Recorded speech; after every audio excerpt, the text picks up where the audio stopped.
Welcome to my channel tutti frutti cooking. अस्सलाम वालेकुम। ये आप ढाबा स्टाइल जो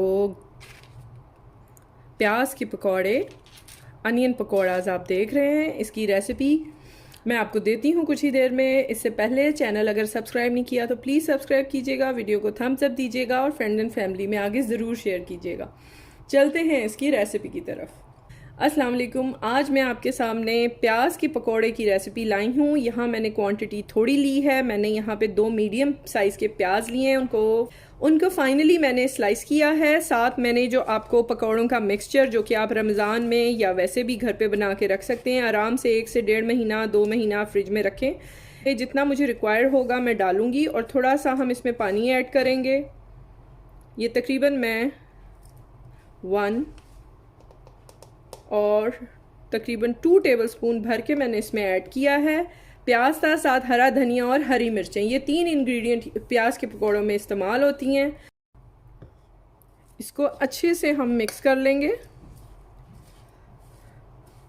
मेरे चैनल पे आपको और भी बहुत सारी अच्छी अच्छी रेसिपीज़ मिल जाएंगी। रमज़ान की रेसिपीज़ भी मौजूद हैं, समोसा, कचौरी, पकोड़े, रोल्स, पास्ता और बहुत सारी दूसरी मेन रेसिपीज़ जो मेन डिशेस होती हैं उनकी भी मौजूद हैं। बिरयानी, पुलाव, कोरमा, आप वो भी जाके देख सकते हैं। वीडियो को थम्स अप दीजिएगा, आगे फ्रेंड एंड फैमिली में ज़रूर शेयर कीजिएगा वीडियो पसंद आए, और सब्सक्राइब कीजिए चैनल को, बेल का बटन ना दबाना भूलिएगा।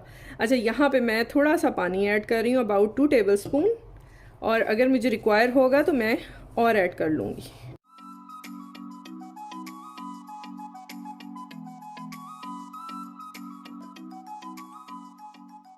अब मैं आपको 5 मिनट के बाद दिखाती हूँ। इसको 5 मिनट के लिए मैं छोड़ रही हूँ ताकि जो प्याज है वो अपना पानी रिलीज़ कर दे। मिक्स किया है, मुझे थोड़ा सा बेसन कम लग रहा है तो मैं तकरीबन आधा चम्मच मैंने बेसन इसमें और ऐड किया है। आपको लगे कि कम है तो आप भी ऐड कर सकते हैं। और पानी इसमें बिल्कुल ठीक है, मैं मज़ीद पानी ऐड नहीं करूँगी इसमें।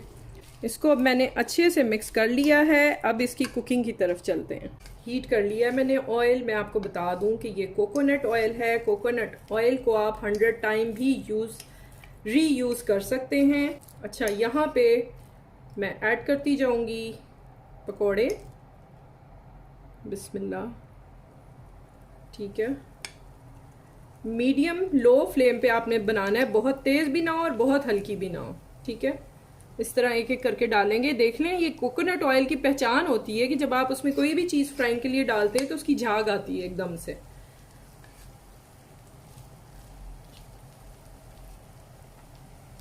इस तरह से मैं बाकी भी डालती हूँ और आपको दिखाती हूँ। ये कोकोनट ऑयल जो हम प्योर यूज़ करते हैं तो उसमें ऊपर झाग आती है, तो आपने परेशान नहीं होना अगर आप कोकोनट ऑयल स्टार्ट कर रहे हैं यूज़ करना। ये आप देख सकते हैं अब जो है वो नज़र आना शुरू हो गए हैं हमारे पकोड़े। तेल जो है वो अभी मैंने पलटा है तो फिर थोड़ा सा जो है ना इसका झाग आया, अभी आपको ये नज़र आ जाएंगे। ये मैंने एक साइड इसकी पलट दी है 2 मिनट के बाद। ये देखिए पकोड़े बिल्कुल रेडी हो चुके हैं। अब हम निकाल लेंगे क्योंकि इससे ज़्यादा जो है वो फिर प्याज जो है वो जल जाता है।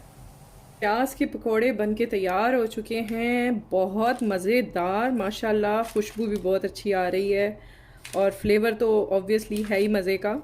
मैं थोड़ा सा खा चुकी हूँ। ये थे माशाल्लाह, बहुत मज़े का इसका जो है फ्लेवर है।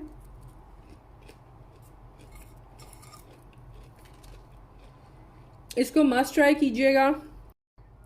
ये जो ग्रीन चटनी है इसकी रेसिपी भी मेरे चैनल पे मौजूद है। इसके अलावा भी बहुत सारी रेसिपीज़ मेरे चैनल पे मौजूद हैं, आप जाके उनको देख सकते हैं। वीडियो के लास्ट में मैं लिंक डाल दूँगी चटनी का भी, और प्लेलिस्ट भी होगी जिसमें बहुत सारी रेसिपीज़ हैं। तो ये पकोड़े जो हैं अनियन के आपने ज़रूर ट्राई करने हैं, आपको बहुत अच्छे लगेंगे इंशाल्लाह ताला। मज़ीद अच्छी रेसिपीज़ के साथ आऊँगी। अपना ख्याल रखिएगा। Take care. अल्लाह हाफिज़।